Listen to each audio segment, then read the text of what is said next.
Welcome back, everybody, to the Flex Success podcast, where we teach you how to be less shit. And today we have Agent Pimento from Brooklyn Nine-Nine on the podcast. Not really, but if anybody's watching this and they watch Brooklyn Nine-Nine, they'll know who I'm talking about. Just Google image it. We're actually just as crazy. From Balance Health and Performance in Sydney, mate. Welcome. Thank you very much. Thanks for having me. Our pleasure. And we can't even say Dr. Nick from Balance Health and Performance in Castle Hill because you're kind of everywhere now. Where are you? Yeah, we've got 5 locations, and yeah, like I remember meeting you guys. I don't know, it would have been probably 6 years ago now. Yep, and like it was at Castle Hill, and at that time there weren't that many clinics, and now there's 5, which in my crazy mind is still not enough, and it's still not the end game. And at the end of the day, like we're everywhere. We're everywhere, as everywhere as we possibly can be for now, until we become more everywhere. What is the end game? Oh, the end game's like, look, if we stop growing now and we just have 5 awesome clinics, I'm like super happy. That's like we are making a difference to people's lives, irrespective of where in the world. But at the end of the day, we want to try and spread that as far and wide as possible. And if we can try and impact people's health just through physical touch and through like just a basic diagnosis and some rehab, I want to do that as far and wide as possible. But for me, it's also to give chiros and physios an opportunity to have a career that's long lasting, so that they can actually have some career progression rather than sort of work for someone for a couple of years and think, oh yeah, the next step's to open up my own business. And it's like, it really isn't. There's so much more for you to learn. So trying to just push the industry in the right direction in terms of career and in terms of what we actually do for patients. So that I want to have everywhere. Mm-hmm. I think I just had this like light bulb moment that like when we started out Flex 5 years ago, we were coming into it at the time where the industry kind of needed a bit of a shake up. It needed people that had more of an educated opinion on how to go about nutrition in a safe and effective manner. And when I met you, I had a particular issue with my collarbone, osteolysis. Not many people knew what the hell it was. You immediately did. And then you and I just got talking shop, and I was like, this guy's good. Like, this is what I'm looking for, right? And then as time's progressed, you actually probably came into your world of manual therapy as well, where like I actually didn't have that many people that I could recommend with confidence. And I always said to you when we moved to the Gold Coast, hey, dude, when are you going to come to Queensland? But now we've got some good people here too. Like it's kind of like you came in when that world needed a shake up, and now there's more and more practitioners that are at least got good quality skill sets, or at least are willing to learn, listen, and adapt. So it's we kind of like progress at the same sort of time, I guess. I definitely think that I agree. And, when I think about sort of the way that CrossFit came in and shook up the training world a lot, worldwide, that got us thinking about mobility. And because it got us thinking about mobility, people were just coming in restricted. They're like, oh, that's as far as my arms go above my head. And I was like, fuck, okay, cool. So I was just ARTing the shit out of it. And, like just getting people as mobile as possible. So we got obsessed with mobility, and that's when people like Kelly Starrett started to really make an impact and give people all these mobilizations and all these different voodoo flossing and this, that, and the other, and we came up with great ideas. And then like for me it was more like, well, I want to get in amongst it and actually practice and treat people inside these raw and real places like CrossFit gyms, not the glamorous air-conditioned fitness first where you've got your beautiful little clinic door. I want to be in the gym. Like that's called fashion first, Nick, not fitness first. FF stands for. Never heard of it. That's cool.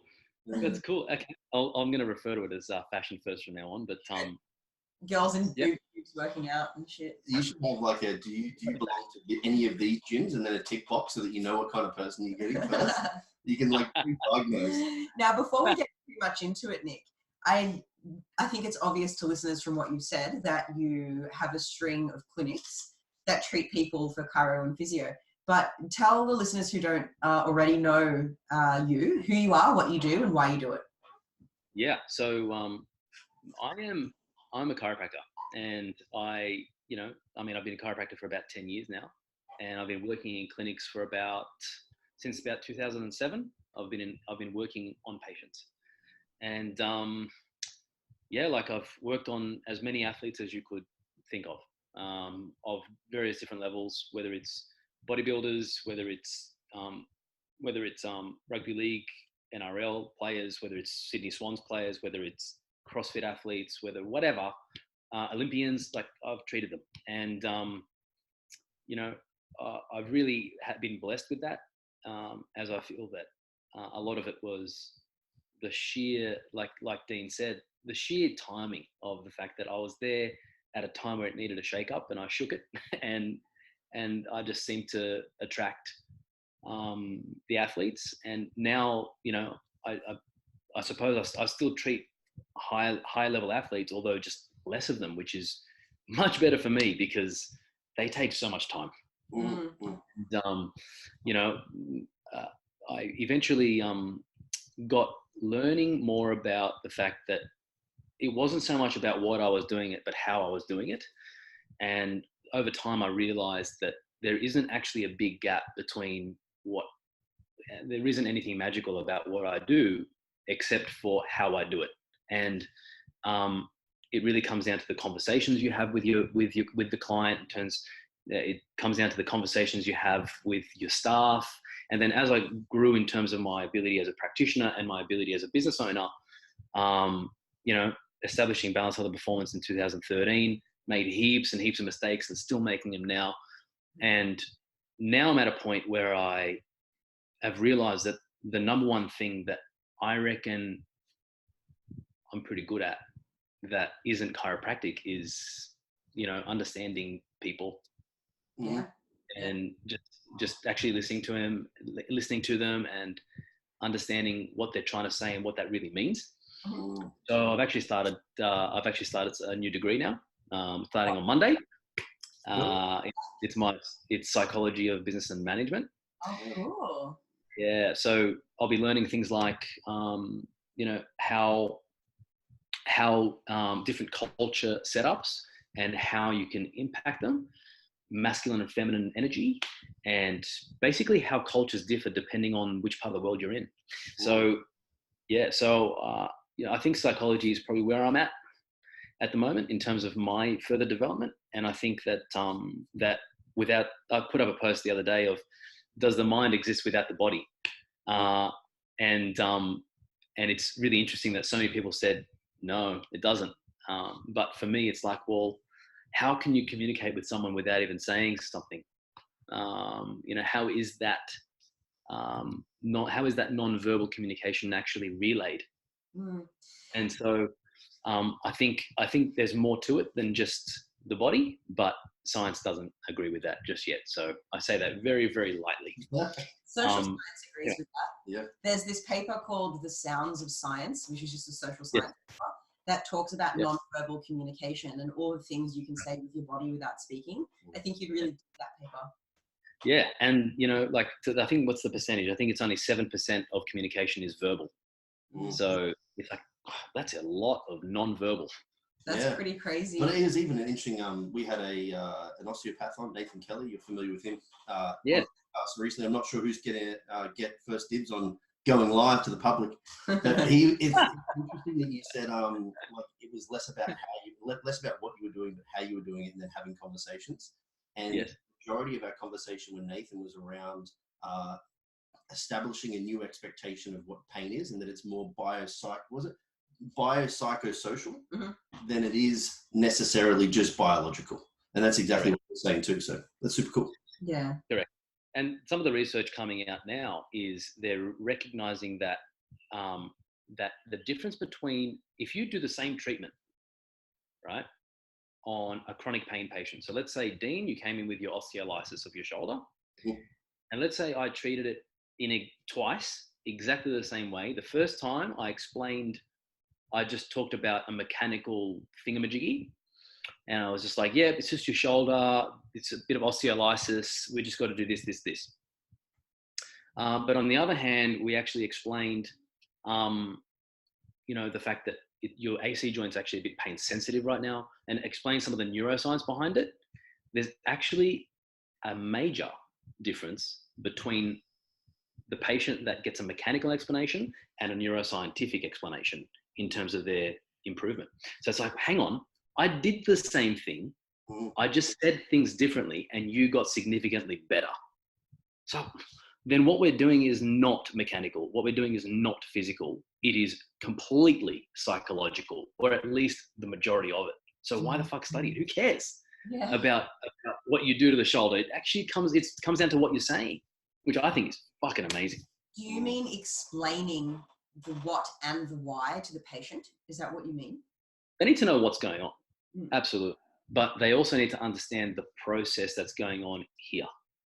Okay. They need to understand what like what Nathan said, what their expectation is, what type of process is going through their brain. And almost, it literally is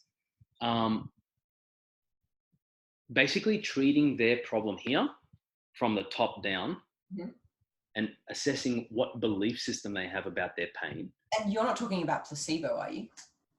It is placebo. But placebo is not a placebo. This has got a bad rap because placebo is just as bad as is just as non-specific as nocebo.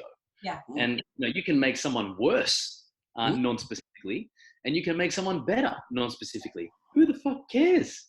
Yeah. They're better. Case in point, people say gluten's bad, and then nocebo. People like eat gluten. They're like, oh, I feel terrible. Yeah. You didn't the last 10 years. Yeah. Yeah. It's like now I feel terrible. Yeah, that's crazy. Now you are, I'm interested. So do they, in the research of talking about whether or not they talk about like sort of the neural potential impacts of this particular manipulation you're doing versus the other explanation, is that then impacted more than I would assume on where that person's background comes from too? So e.g., if you did it to me, I'm probably going to really like the technical term explanation. I'm going to have buy-in. Whereas if, average Joe to the right, you come in and you do all the fancy shit, and they're like, "Fuck, I don't know what you just said." They have no buy-in whatsoever. So there are a few little factors that I want to sort of work with my team on. I continue to work with my team on being able to personality analyze your client quickly. And that is, if I've got an IQ-driven patient, like for example, you, Dean, you are a very IQ-driven patient, I'm going to give you an IQ answer. But if I've got someone who's emotionally driven, who's a little bit more in touch with how they feel, and potentially able to calibrate how they feel better and understand, or let's say they don't know how to calibrate and they're super reactive to everything you say. Like, am I going to diagnose them because they're now potentially going to hold on to that because they don't know how to calibrate their emotions in the first place, but they're completely emotional and their IQ's a little bit lower. Don't want to be in a relationship with that person. My God. It's actually like super true because like if I start talking, like if I go into a practitioner's office and I start discussing with them at least somewhat with some short words, like I start saying, even if I use something simple like the humorous, if they start to redirect me and talk to me like I'm a dummy, I kind of shut off. Yeah. So that's good. If they don't play to my senses, then I shut off. Whereas, I'm very much detached from emotion. Like for me, emotionally shallow. But for me, that would be the difference between choosing my friends and being sort of. For me, that would be. I would be. What's the fucking word now? I wouldn't choose my clients. I suppose I suppose you're in a position where you can, Dean. But for me, I wasn't in a position to be able to choose my clients that much until now. I've grown. I can now, but you tend to choose your friends in a certain way, and if you can't sustain a conversation because your IQ is too high, and you always have to sort of temper that so that they're not really your friends because you're not connecting on a deeper level. Different wavelengths. It's kind of like, well, how are we swimming in the same lane? The person to my right needs to be speaking the same language. So let's just say people that are listening that've got injuries or have issues and they're getting like manipulations of some description. What do you think some good advice from you would be to better their opportunity for success in treatment? Like if it comes down to this sort of stuff is like important. If they're walking into them and saying, I have this particular issue, are they better off maybe explaining like how they feel versus what they feel? Or do you think that that's going to be potentially erroneous because the practitioner may not understand it? The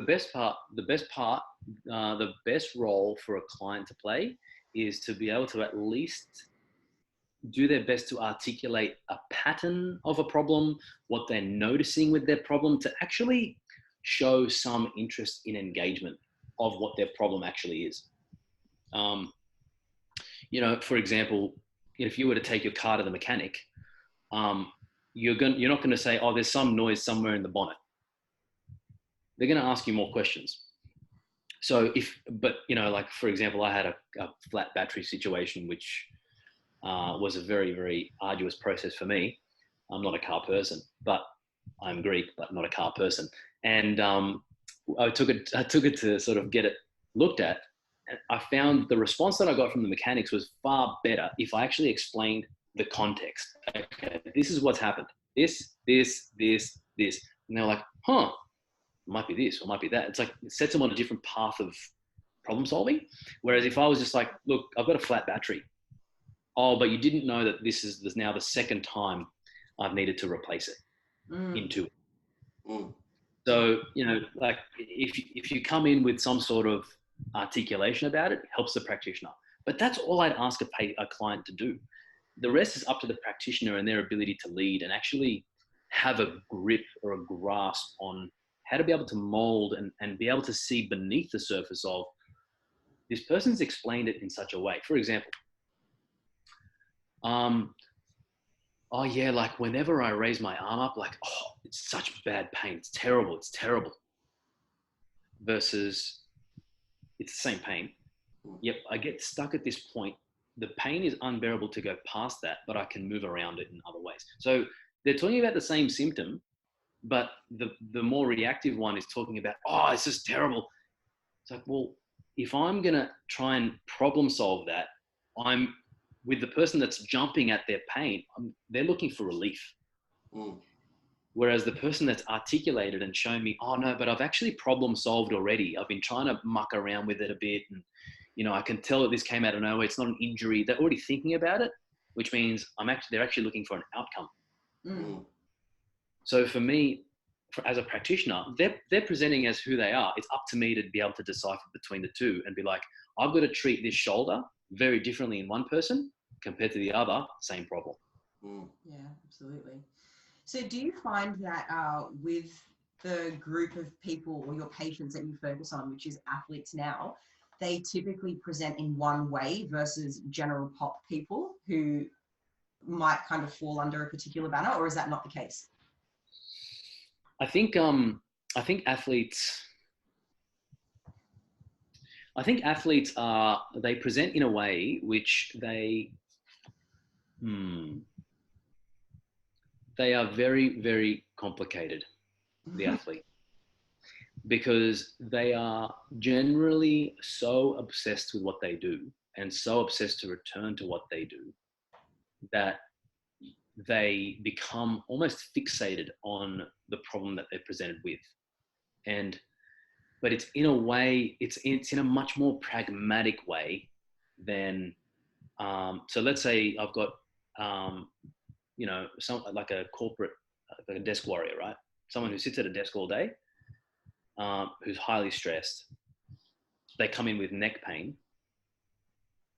and it affects them just as badly, because what a desk warrior does is sit all day and work all day, and what an athlete does is train all day. So either way, they're doing something all day.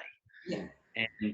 And it affects them just as badly, but for some reason, the athlete, well, for a big reason, the athlete puts a bigger meaning on the pain, because the fear that they have underneath the surface of the symptom is this could stop me from achieving my goal. Whereas the desk warrior is saying it's getting in my way. It's kind of like a different impact. Yeah. So, yeah. So it's almost like the athlete, in a sense, is a more urgent situation, because that pain is could be a bit of a catastrophe for that athlete. Whereas for the desk warrior, if it affects them today, tomorrow, or the next day, if it's not debilitating, it's not stopping them from actually getting their work done. It might be interfering a little bit, but are they bedridden? No. Is the athlete bedridden? No. But is it stopping one versus the other? Yes. Yeah. Same pain, same severity, different catastrophe, I suppose. Yeah, you took that word out of my mouth. I was going to say, like, athletes, even in my world of, you know, contest prep, the catastrophization of small issues is so alarmingly high. But I think that's also because, yeah, usually if it's an injury, it's like, it's also time specific. I have X goal at X time. This is going to impact that. But even though it may be a week, it's a big problem. Yeah. Yeah. But then we also find that, you know, athletes or just gym rats don't catastrophize things when they probably should. So case in point, where somebody doesn't actually learn to do something properly, and then they carry on doing whatever the movement pattern is not properly, and then they ingrain these movement patterns, and that is a catastrophe down the track, but they don't quite see the importance in that. And that's probably something you see all the time. Oh yeah, like you know, we don't want to create a breed of athletes or the active population. We don't want to ingrain this hypersensitivity or hypochondriac type of attitude. Mm-hmm. We don't want them coming in for every single little signal that they're receiving from their body. Yeah. Like half the time for a newbie in the gym, someone that hasn't been training or is quite deconditioned, they're going to have such bad, like they're going to have DOMS to a point where they're going to feel it in their lower back, and they're going to come in thinking, oh, I've had this pain for about 4 days. It's not going away. Brother, you haven't used that shit for ages, and it's gone. You've just woken shit up that you've basically woken a giant. Like, come on. And so, but they don't know that. And we don't want to instill a thing of, I need to go to the chiro physio for everything. They need to realize that pain is part of the progress, and pain is part of growing. However, when you start getting asymmetric pain, when you start getting sharp pain that's specific, when you start getting positional issues, like it hurts me here only and then it goes away, those sorts of things they're things that you need to get looked at. They're not ignoring. You don't ignore those ones. The ones you do ignore are like, my biceps are so tight right now. It's like, dude, you just did 100 bicep curls. That's probably why.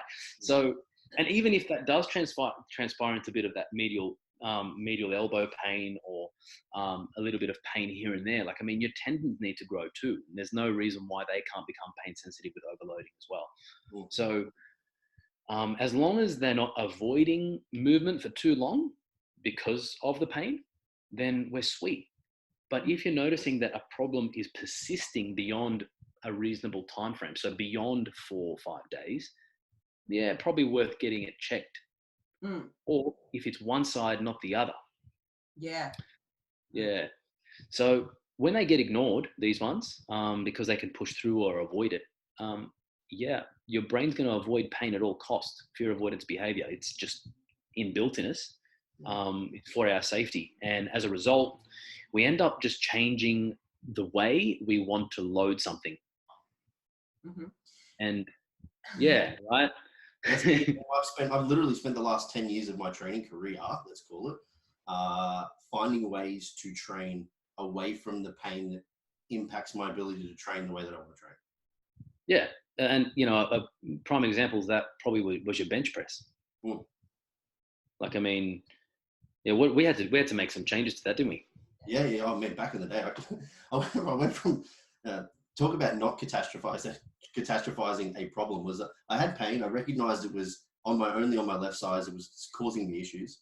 I allowed it to get a little bit worse. And then I remember like within the space of a week, 7 days apart, I went from dumbbell pressing 50s to like barely being able to press a 30. And I went, oh, I've probably taken too long to get this looked at. Well, yeah, you're Mr. IQ. Like you're not emotionally reactive to anything. So it's like, whereas I would have gone straight away. I would have been like, fuck me, get me to the hospital. I even have a funny story. My ex and I decided to get roller skates. This is how removed I am from the emotional response. And here we are roller skating down this near the Brisbane River. She falls over, comes smashing down on her wrist. And then I'm like, it doesn't look great, but like it's probably just a sprain. And then we walk it back home, and by the time we got home, there was a definite like level up, like of, and I'm like, well, that's some very localized, specific inflammation. And then still like, yeah, maybe we should just wait and see how it goes. And then her brother's like, that doesn't look good. I'm like, all right, let's go to the hospital. She'd snapped the bone clean. Oh my god. God damn. Oh my god, far out. So people not getting their pains looked at. I mean, if it's general and not specific, and we don't want them to catastrophize, fine. But I do find that some people are like Dean, where they're like, no, I'll be fine, I'll be sweet. It's not what some people may think, that it's just like the big men. I also have some female clients who just kind of brush it off. And it gets to it catches up with them down the road, and it stops them in their tracks. Instead of taking a couple of days of training, do the rehab work that your practitioner has told you to do. Like, it will slow you down now, but you'll end up further than if it stops you dead in your tracks a month from now, 2 months from now, 6 months from now. Absolutely. Yeah. I think with people, I suppose, there are probably different guidelines for different people. Now, someone who's a little bit more IQ driven, these people generally tend to follow checklists, schedules, tasks, systems. And if there is like if you have a set of guidelines of, right, when I have pain that has the following characteristics, then I need to get it checked versus I don't need to get it checked. And that type of approach is really good for someone like you, Dean, where you're a little bit more IQ driven, where you need maybe a bit more of a guideline to figure out, right, what are kind of like my rules on when I need to get something checked. I don't want to use pain, which is so subjective, and biopsychosocial.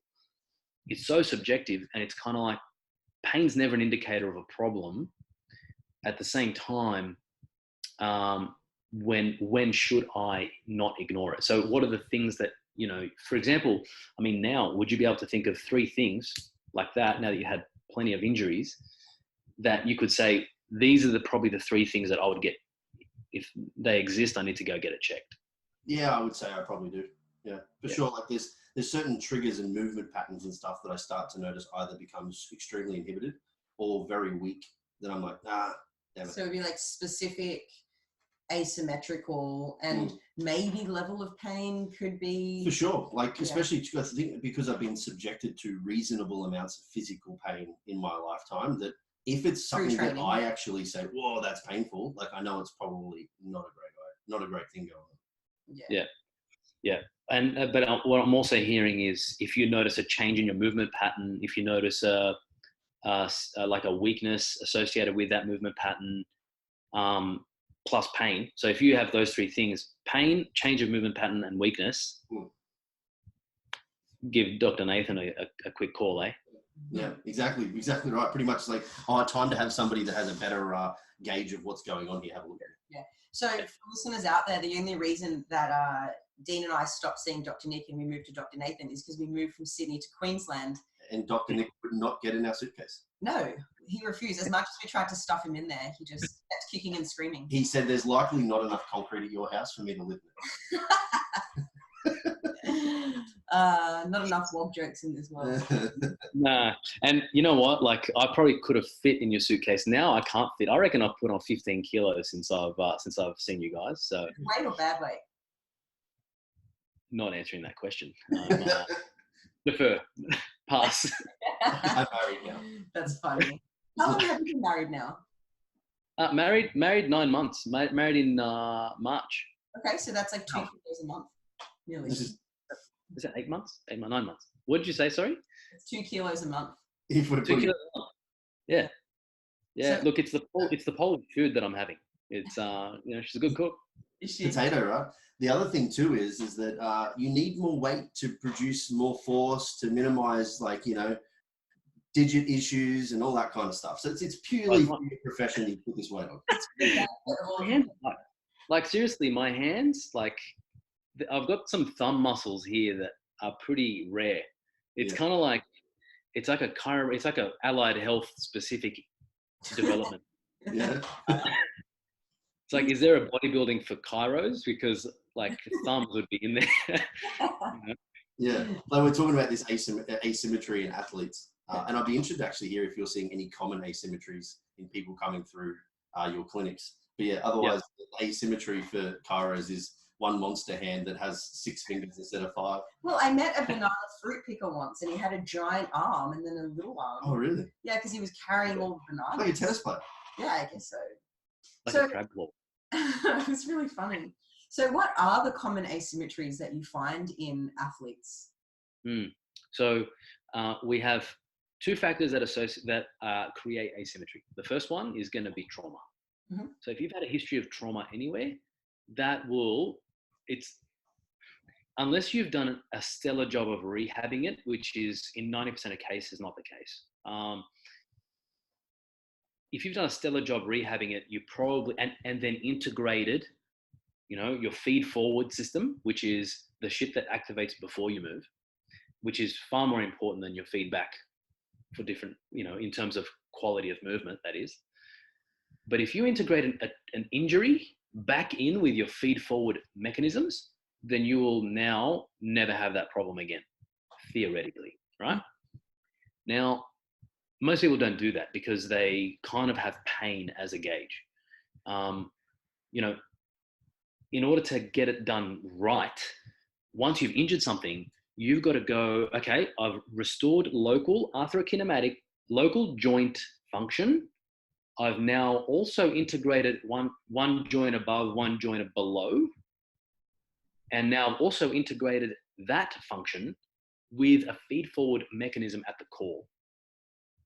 So if I go to get up, the first thing that's firing is not my legs. The first thing that's firing is stability of the spine and potentially some bracing. Yeah. So if you don't really know how to use that, so it actually looks like a strength and conditioning program. So if you don't build your general strength and your strength endurance and your hypertrophy in through muscles that have lost their ability due to joint pain, then you're really forced to compensate. Yeah. Now, is there a pattern with that? Well, no, it's individual, and that depends on where they've had trauma. So actually integrating an injury back in with your feed forward mechanisms and the way that your body used to work is extremely arduous. Most people don't have the patience for that or the knowledge for that in terms of practitioners. No, I was going to say, I think this is a good example of why people can't deal with their own injuries themselves who aren't an expert in the field. And, it's kind of a good push or an obvious example of why people should go see someone for their injuries. Because all this stuff you're talking about, I can't imagine average Joe knows how to do. No, and the one thing that they, especially, and we'll just use the sprained ankle as an example, because the sprained ankle is by far and wide the biggest contributor to lower limb biomechanical issues, because it's usually a nonchalant thing. It's like, oh yeah, I sprained my ankle 3 times playing footy. Yeah, you did. That's fine. But if there is any joint pain or swelling, or if there is like any joint irritation, we have something called neuromuscular arthrogenic inhibition. So when you go in for a knee surgery, you'll notice that the VMO or the quad is completely atrophied just with an arthroscope. So the needle or the incisions and the punctures didn't actually affect directly on the quad. It affected the knee joint capsule. Mm-hmm. But then after the surgery, they come out with a completely atrophied quad. So why? And the reason for that is NAI, neuromuscular arthrogenic inhibition. Now, it is inhibition. So there is, I am stopping all nerve supply right now to protect you. When you sprain a joint, same shit happens, probably not as badly. And until you actually restore joint function and then build, now, let's say, for example, muscles that are involved in an ankle sprain, your peroneals and your tibialis posterior, basic coronal plane, transverse plane type of muscles. If I have those 2 muscles involved, how do you know that that's atrophied or not? And the amount of people that come in with a literally a hollow spot where their tib post should be because of an ankle sprain, And I'll be like, how many times you sprained this ankle? And they're like, oh yeah, heaps. It's like, no shit, mate. Now you don't know how to control your fucking arch. Yeah. So And as a result, snowballed into an issue. Yeah, and then if we think about the global effect of that, if your perineals are working super hard, well, that's your lateral line up into your lateral hip. So it's either going to really ramp up muscles like your glute med and your TFL, or your perineals are going to be super switched on. Your tib post is going to be super switched off because of you never recovered from the injury. And the tib post synergist up the chain is adductor. So then your adductor is like a rock, which then inhibits antagonistically. It will just fight your glute med. Or both will work and you'll have hip compression. Yeah. So a lot of this is speculative. A lot of practitioners would call bullshit because, you can't prove that. Well, fuck you. My clients prove it. Talk about symmetry then, because that's all happening just on one side. Yeah, and not the other. Yeah. And then, let's say, for example, it's just your adductor that starts to fire up. If your adductor is then going to start firing up, your hip is naturally, just in standing, going to want to adduct. So if your glute med isn't fighting that, well, your length and tone is different on the outside of the hip versus the inside. So what does that do to your center of gravity? Yeah. Yeah, and then you're going to have some other counterbalance stuff going on then up above the hips, I assume. Exactly. So then people come in with these faux pas scoliosis. Right, that started at the foot. So one thing I learned early on is that a problem down below works its way up. And this is just a great, clear example of how a sprained ankle can work its way to the shoulders and neck. Very easily. Yeah. I think not overnight. Not overnight. Yeah, that's the toughest thing about this, is that it's a progression over time that's not even noticed. Yeah. That goes from being an acute, very localized injury to then having a systemic effect 5 years down the track that now requires so much time, like you said, and it's an arduous process, and most people just give up. Yeah, sort your shit out, people, quickly. Exactly. And the ones that end up presenting with that have a long history are the ones that went to a good practitioner, right? And that good practitioner addressed the symptom and the local area. Let's say my shoulder pain that developed gradually. So it's the difference between I hurt myself and I landed on my arm and I dislocated my shoulder versus I've developed this niggle here for some reason. I don't know why, and it's not going away. So when someone develops, now we talked about trauma as one cause of asymmetry. The other cause of asymmetry is now behavior. So what I do all the time. So it's kind of like if you now do stuff in a certain way all the time, and if there is some sort of asymmetry associated with that, whether it's because of trauma or because you never crawled as a baby, whatever the reason is, it's got to be, it will lead to an overload on one side versus the other. And because of our constant need, thank you to our vestibular system, which saves us a lot, but because of our constant need to stay in center and level with the horizon at all times for our safety, we will now accommodate that by rotating the thoracic spine. Let's say, for example, my pec is overworking on one side and I've got like a weird twist through my sternum, and it's like, why does this pop up more? People come to me all the time, this pec's bigger than this one. And they usually have the opposite lat bigger than the other. It's like, well, that didn't happen overnight. That's because of either trauma or behavior. So what trauma did you have? Oh, just some ankle stuff. I'm like, all right, how am I gonna convince them now? Tell them to listen to this podcast. That's how you can convince them. I hate when I talk to you, because I like have moments like, yeah, fuck's sake, like I know. And even like literally probably the last 2 months, I've been sitting at my desk, and obviously like we occasionally do like, video education. I sit there, I'm like, fucking stupid left shoulder's always raised and like anteriorly rotated. I'm always like this. And I sit there, I'm like, this is my fix. Like, just be consciously. I'm like, it's good again. My right clavicle sticks out more than my left. Anyway, I'm a traumatized individual. Now, Just go to fashion first. Go to fashion first. But they'll notice there. They'll notice there. That's the problem. Yeah. but you're not allowed to sweat there. You can only glisten. Yeah. You got to walk around with a mist gun just in case. So, Nick, we wanted to move on to a something worth sharing question. We wanted to know if you have read or listened to or have anything that you think is worth sharing with our listeners today. Yeah. You know, with I recently finished as a precursor and a non-compulsory one, as a precursor to my next venture in study in psychology. Of course, like I didn't go and study basic psychology. Of course, I did a postgraduate, and I was like, nah, fuck basic psychology. Let's just go to the real shit. Psychology of business and management, right? So, but as a precursor, I thought it might be sensible if I just do an introduction to psychology. And I did it through Coursera, which was really, really good. It was a 6-week course, 2 hours of lectures a week and a quiz. $75. I get this fancy little certificate proving that I did. So yes, haven't posted it because it's no one else's business, you know.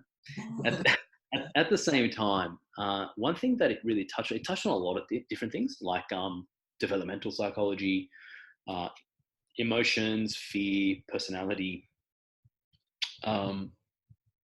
heaps of stuff.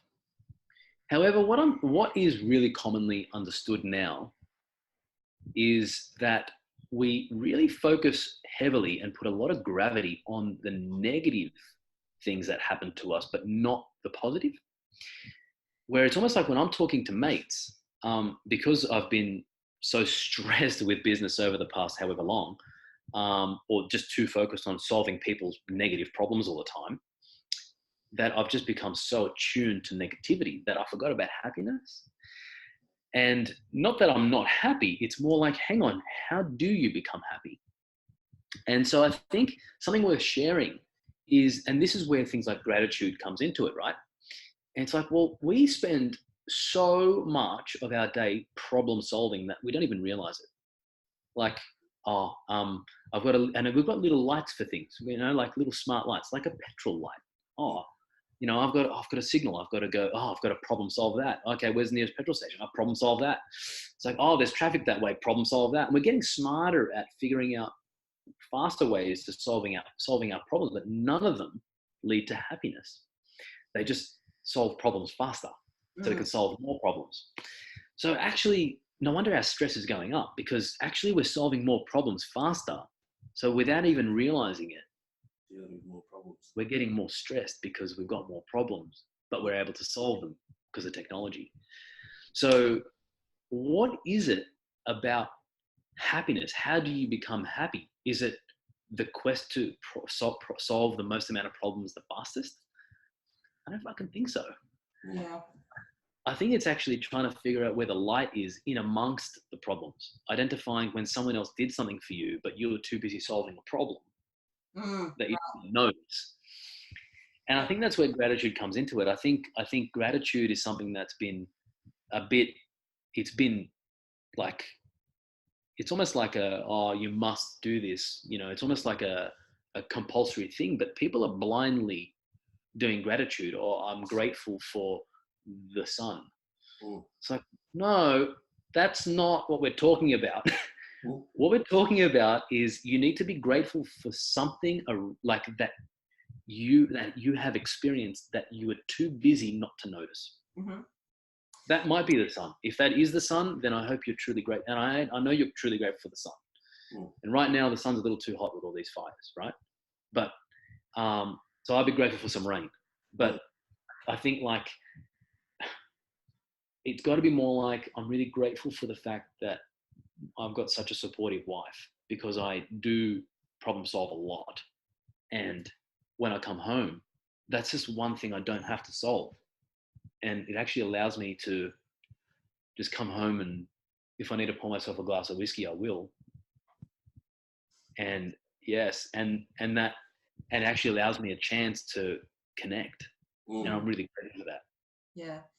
So I think something worth sharing is people need to take a little bit more care with their three things that they're grateful for, because they need to be specific to what you missed, not not for the things that are happening all the time that actually don't mean much and you can't think of anything.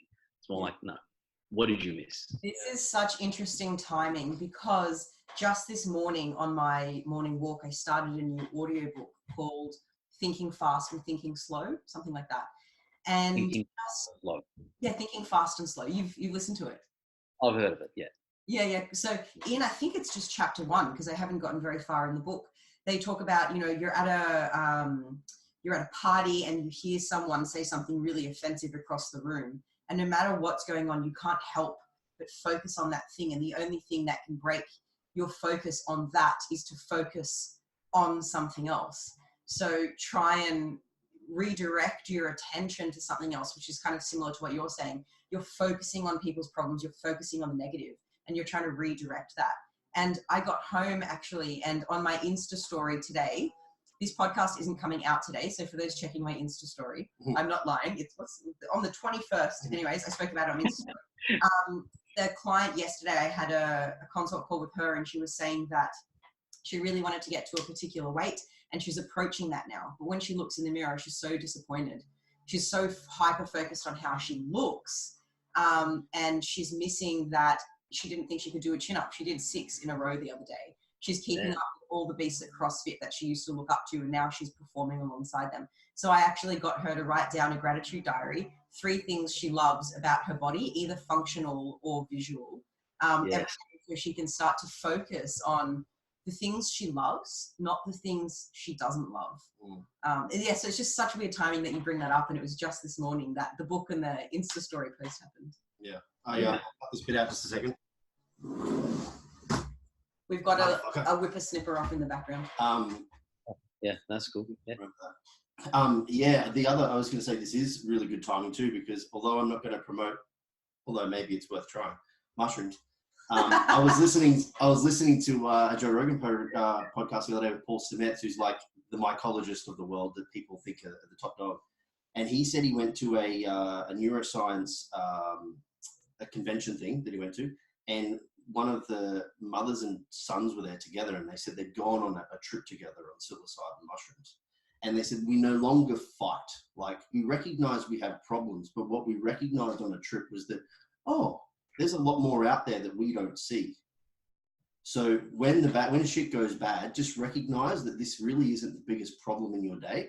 Have a discussion, but then move on. And it was just interesting because I think your choice of words was exactly that. Like, while you're solving problems, you miss the good shit. And they were essentially saying the exact same thing, except it took a mushroom trip for them to. Yeah. Sometimes you just gotta have a trip, mate, and you'll realign yourself. Yeah, super interesting. There's actually a book that you might be interested in, Nick, called The Good Life. That actually, because you're talking about happiness and how we can find our way there or back there. Yeah. The Good Life. Yeah, by someone Hughes. Writing it down. Is good, but it argues that happiness actually should not be the end goal, but rather life should be the end goal, full of anger and happiness and fear and joy and all sorts of things. But like, I'm not saying happiness is wrong and we shouldn't aim for it, but that might just be a counter argument that you might be interested in. Yeah, and to add to that, what I think, I can't remember where I read this, but science is starting to prove that achieving long-term happiness starts by finding some happiness every day. Cool. I like that. So perhaps yeah. Anyway, I thought that was worth sharing, and I'm glad you guys enjoyed that. Thanks for sharing. Awesome. Which will take us into the final part of our podcast, which is 3 fun questions we ask all guests. They do vary, but you're currently within the first block of these questions. I would like to pause and take a step back. Yes. Do you have an embarrassing gym moment that you would like to share with us, Nick? An embarrassing gym moment? Yeah. Oh yeah. Oh fuck yeah. I've got heaps of Yeah. So I've got 2. How about I give you 2? All right. I'll give you a good one and a bad one. Okay. So the first time, when I first entered CrossFit over at Revolution X in Maryland, I did my first CrossFit workout. Well, it's a lie. My first CrossFit workout, which was also embarrassing, was in Glasgow. And I was in Glasgow with some mates, and I did a workout called Fight Gone Bad. It's like 5 rounds of 1 minute, whatever it is, right? And it was fucking disgusting. Anyway, so the first round, I nailed that shit. And then it just took a little bit of rest. That rest period really fucked me up. And then basically I was literally, for the rest of it, top score, like I beat everyone. I'm so competitive. Yeah. I beat everyone in the first round, but then I couldn't actually get up and do the rest, which was pretty embarrassing. That's number one. Number two was I didn't learn from that. So I did that again at Revolution X, the first time I did a Sydney CrossFit workout. And I was seeing stars so much that I don't even remember who brought me. They had to bring me pineapple. Like I was on the gym floor, like writhing around like I was Jordan Belfort. And it was like they're like, I think this guy's gonna fucking die. And so they brought me some fruit. And since then I was like, okay, I still haven't learned my lesson. I still go hard at the beginning of every workout. So that was pretty embarrassing. I also did that when I was doing my first CrossFit Level 1. So I did my CrossFit Level 1 certificate and I had a workout of 15, 12, 9 burpees thrusters. And mate, I went out of the blocks and in front of the entire class, I just couldn't. I was like, again. So yeah, like it was, it's embarrassing that I didn't learn my fucking lesson. Like, pace yourself. It's like, dude, this happens every time. I don't understand. Second most embarrassing was I was doing a workout and I was wearing some swimmers that were a little tight, and mid-workout, like I was doing some thrusters, and at the bottom of the thrusters, my pants exploded. Like not just a little rip, it went like, oh, what the fuck was that? And why am I squatting so deep? Hey? Were you wearing undies? Thankfully. Okay, so my client, hi Kat, if you're listening, my client Kat tagged me in a post this morning of that happening to someone. And you can just see like what he ate for breakfast. The dude wasn't wearing undies. Like who doesn't wear undies? I On a don't. thruster? Like, He was actually squatting. But even then, like, yeah. man, gravity tells you that thing's going to go downwards.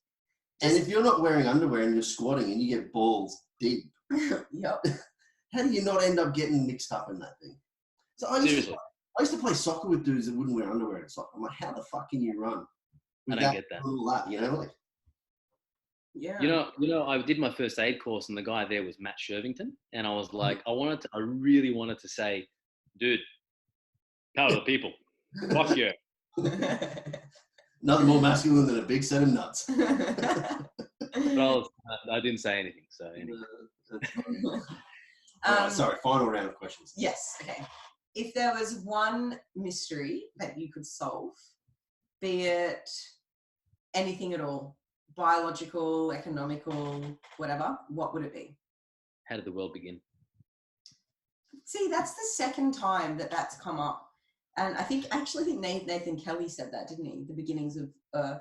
I'm not sure. No, I think he said, what's the meaning of life? But then it circled around to that. And is that, do you not prescribe to the Big Bang Theory and Darwin's evolution theory? So I've just finished the chapter in Stephen Hawking's book of brief questions to the brief answers to the big questions. Okay. One of them is, how did the world begin? Yeah.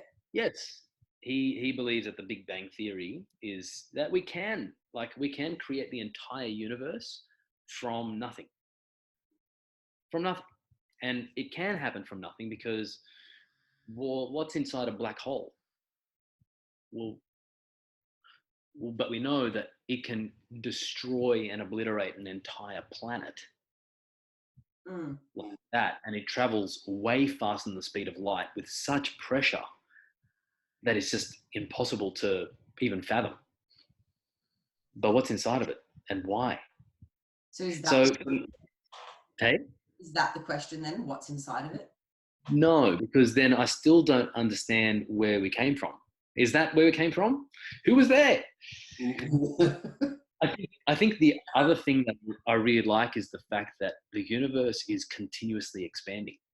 So as we know it, it's actually like potentially whatever happened back then is what's actually allowing the universe to continue to grow, which I think is just incredible. But the relationship that I see that's so mathematical, it's like, how can everything be so perfectly aligned in a 3D? Like if things weren't mapped out in a 3D way, then we'd have planets colliding, we'd have all sorts of problems. And the way that our cells interact with each other would be in a 3D way as well. But then, oh, fuck, another mystery would be, is it really reality that we have right now? Or is this just, Yeah. or is this just Is that it? Yeah, at uni, I did quite a bit of philosophy for my electives just because I find it interesting. And one subject I studied under philosophy was called epistemology, and that's just the study of knowledge. What can we really know? And one question that we tackled was, are we really experiencing the reality that we think we are? And it was just a whole semester based on knowledge. It was really interesting. Yeah. Or are we just mentally masturbating too much? Maybe. That was it. It's sort of like the only thing you can say is true is that you're having an experience right now. That was the conclusion at the end of the semester. Yeah. It's fucking true. Like, could you imagine if like there was a bird's eye view of us and we were all just standing in our own room, staring at a white wall, just going, no, no, no, no, no. And then someone's watching you when you think you're on your own. Yeah. Mate. And he's just like, joke's on you, motherfucker. No, look what thing's doing right now. Oh my God. Maybe that's the answer, Nick. Maybe if you do mushrooms, you might go into an alternate universe and see how we were created. If you're doing nothing on December 6th or 7th, Dean and I are trying mushrooms for the first time. You are welcome to join us. We're going to Mullumbimby, which is near Nimbin. Yeah. Oh, you're going to Nib? Oh, cool. Yeah. Well, I mean, I think I've heard that a good place to start is the shrooms, and then to progress to DMT.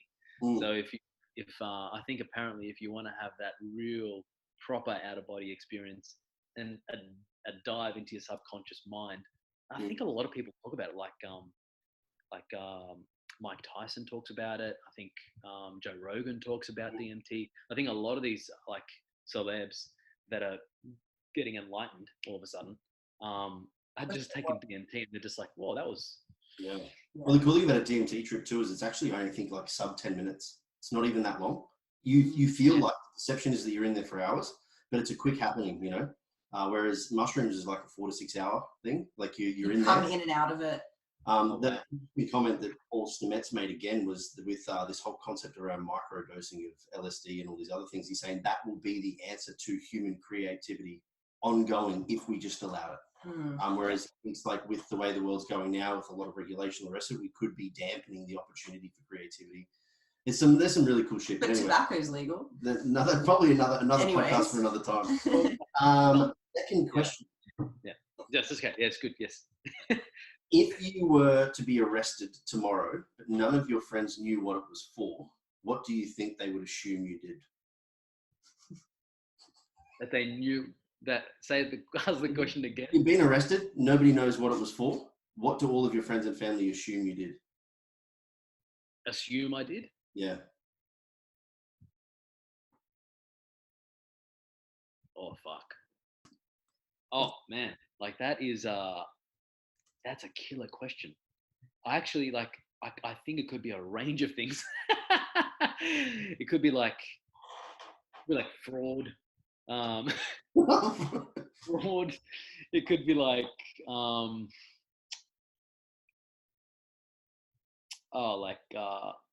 definitely like possession.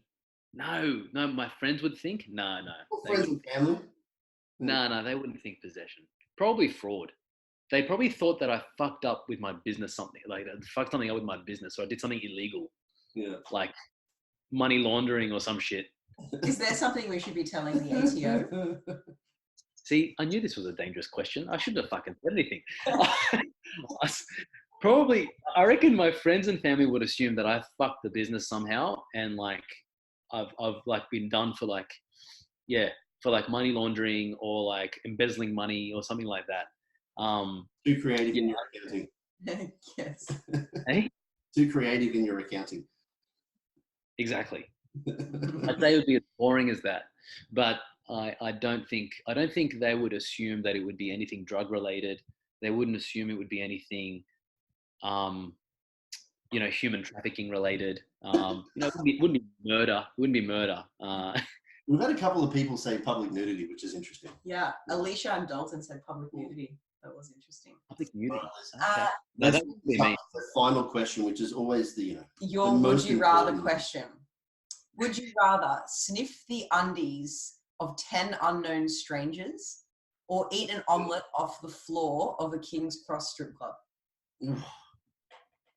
Hang on. Sniff the undies of 10 unknown strangers Yes. or eat an omelette. Off Is the omelette fresh? Sure. But it's been on the floor for a good 10 minutes, people walking around it and shit. The floor wasn't cleaned at the strip club. It's like post a night at King's Cross. Oh, in a strip club. Yeah. At a strip club. Definitely. Oh, sniff the undies. Oh, but then I'm gonna go with the undies, man. Yeah. Yeah. I'm gonna go with the undies. But are we talking about a good sniff, like a solid sniff? Yeah, you have to really get up there. No, shit. And 10 of them. It's only a 2-egg omelette. I reckon. No, I reckon I'm gonna go with sniff. Okay. All right. Man, you don't know what you're gonna get. That could be putrid. But that's cool, man. If that's what you're into, we're fine. Justification for this is if you go to like Maya and like try different colognes and stuff, there's a certain point where you actually can't differentiate what you're smelling anymore. Yeah. So actually what I reckon is that smell is going to start to habituate, because although there's going to be different scents and shit, if you're going to get a good sniff of that, you're probably going to habituate to it to a certain degree, meaning you're only going to pick up the new scent. So I'm assuming you're going to smell piss and shit. So I'm just going to smell piss and shit, and then all I'll be picking up by probably the third one is just the variations of the piss and shit. So you're not going to bring coffee beans to smell in between each undie sniff. Is that what you're No. So that you don't reset. Yeah. You're going with the desensitization approach. I like it. I'm going with the undies. All right, accepted. Now, undie sniffer, where can our listeners find you if they wanted to? Okay. So there's a few channels. Send me your undies and to this address. It's Flex Success. No. They first and foremost they can find me at Balance of the Performance. So Balance of the Performance across 5 locations. I primarily treat at Bondi Junction, but we've got an amazing team. I've been training them all for a long time now, and they're all amazing. So if you've got an injury or something you want looked at before it becomes a shoulder problem that you didn't expect, or that ankle sprain or whatever, you know what I mean, go and give Balance of the Performance a try. balanceoftheperformance.com.au or balancehp.com.au. Sorry, got my own fucking website wrong. And then you can reach out to me directly at info@drnickpappas.com. My personal website and all the information you need about who I am is at drnickpappas.com. Or if you just search me on Instagram, you'll probably find me talking about some shit again. So you're welcome to follow me.